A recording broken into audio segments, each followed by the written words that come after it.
ధైర్యాన్నిచ్చే దేవునికి మహిమ కలుగునుగాక. ప్రియ స్నేహితులందరికీ దివ్య వాక్యోదయం. ఈనాటి పాఠ్యభాగము హెబ్రీ 4:16. గనుక మనము కనికరింపబడి సమయోచితమైన సహాయము కొరకు కృప పొందునట్లు ధైర్యముతో కృపాసనమునొద్దకు చేరుదము. ఎవడైనను తన స్వార్థమును బట్టి లేదా ఖాళీ స్థితిని బట్టి సింహాసనపు హక్కులను త్రోసివేస్తే అతనిపై జాలి కనికరము చూపిస్తాము. క్రీస్తు వారి రక్తము చేత కొనబడిన క్రీస్తు బిడ్డలమని చెప్పుకునేవారు అపూర్వమైన ఆ సింహాసనమును గూర్చి తలంచలేకపోయినప్పుడు వారిని గూర్చి ఏమని చెప్పాలి?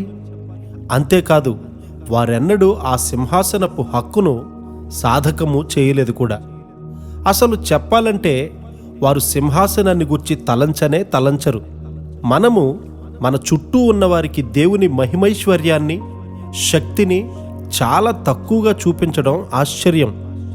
నిజంగా చెప్పాలంటే ప్రజలు క్రైస్తవ వర్తమానాన్ని అంత తీవ్రంగా పరిగణించడం లేదు. మృదువుగా క్రీస్తు వారిని ప్రకటించుట అనేది విన్నవారిలో రక్షకుని సంపాదించుకోవాలన్న లోతైన ఆశలను కదిలించడంలోనూ వారి యొక్క ఆసక్తిని ప్రేరేపించడంలోనూ విఫలమవుతూ ఉంది. దేవుని సింహాసనము నుండి విడిపోయిన క్రైస్తవ్యము పూర్తిగా చచ్చిన జీవరహితమైనటువంటి క్రైస్తవ్యము. అది ఏ మంచిని కలిగించదు. కాబట్టి అది వదిలివేయబడమే మంచిది. మనము అపోస్తులుల ప్రార్థన, వారి యొక్క జీవన విధానం యొక్క సామాన్యత్వమును మన హృదయాలకు శ్రద్ధగా అనువర్తించుకుందాం.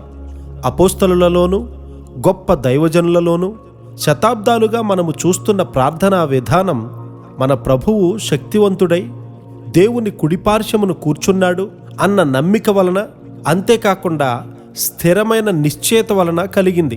మన ప్రభువు పునరుత్థానుడై సింహాసనాసీనుడై ఉన్నాడన్న విషయము నిజముగా మారుమనసు పొందిన వ్యక్తిని ఉత్తేజింపజేస్తుంది. ఆ సింహాసనం ఎదుట లోతైన నమ్మిక, విశ్వాసంతో కూడిన ప్రార్థన ఎప్పుడూ కూడా వ్యర్థం కాదు.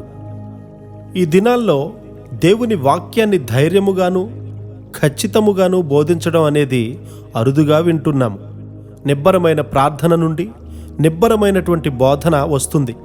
అలాంటి ధైర్యముతో కూడిన ప్రార్థన లేకపోతే ప్రసంగపు పీఠము మీద పలికిన మాటలను పరిహసిస్తూ వారచూపులు చూస్తూ తిరుగుతున్న దయ్యాలను ప్రసంగికుడు చూస్తాడు. సింహాసనము తెరవబడి ఉంది. రక్తముతో కొనబడిన ప్రతి క్రైస్తవునికి ఉచితముగా హక్కుదారులవడానికి వీలుంది. మన ప్రభువు దగ్గరకు వెళ్ళడానికి మహిమకరముగాను అద్భుత రీతిగాను వీలుంది. కాబట్టి ఆయనను పట్టుకొని మన చుట్టూ ఉన్నవారి అధిక ఫలభరితమైన, అధిక ఆశీర్వాదకరమైన విధముగా ఉండులాగన మనందరము జీవించుదుముగాక. ఆమెన్.